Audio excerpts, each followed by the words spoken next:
Salut les cathos, j'espère que vous allez bien. Aujourd'hui les cathos, nous sommes le 12 janvier et nous fêtons Saint Alfred. Voilà les cathos, surtout n'hésitez pas à partager la vidéo, merci.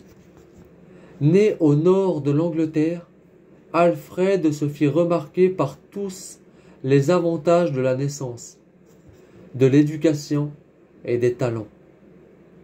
Son histoire rapporte qu'un jour qu'il reposait dans son berceau, un de ses parents vit son visage brillant comme le soleil.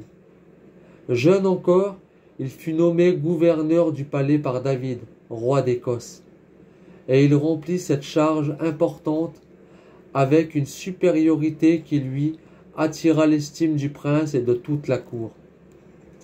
Un jour, un personnage de qualité lui ayant fait des reproches injurieux en présence du roi, il l'écouta avec patience et le remercia de ce qu'il avait la charité de l'avertir de ses fautes. Cette conduite impressionna si heureusement son ennemi qu'il lui demanda aussitôt pardon. Ce trait, parmi d'autres, révèle son humilité profonde. Mais Alfred se sentait fait pour une vie plus parfaite. À 24 ans, il quitta les honneurs de la cour pour prendre l'habit monastique et porter le joug du Seigneur. Nommé malgré lui abbé de son monastère, il se montra le modèle de tous. Un de ces religieux nous a laissé de sa vertu le tableau suivant. Quelle vie plus pure que celle d'Alfred, qui fut plus sage dans ses discours. Les paroles qui sortaient de sa bouche avaient la douceur du miel. Son corps était faible et languissant, mais son âme vive et alerte. Il souffrait patiemment ceux qui l'importunaient et ne se rendait jamais opportun à personne. Il écoutait volontiers les autres et ne se pressait point de répondre à ceux qui le consultaient.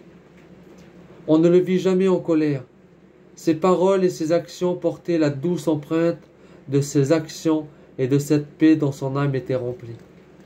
Les 4 dernières années de sa vie, il augmenta ses mortifications au point que son corps devient d'une maigreur extrême, et qu'on l'aurait pris pour un esprit plutôt que pour un homme.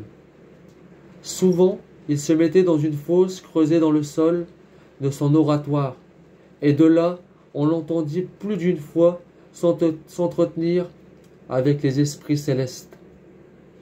Familiarisé depuis longtemps avec la pensée de la mort, il la vit venir avec joie le 12 janvier 1167, à l'âge de 57 ans. Que Dieu vous bénisse, et à plus les cathos.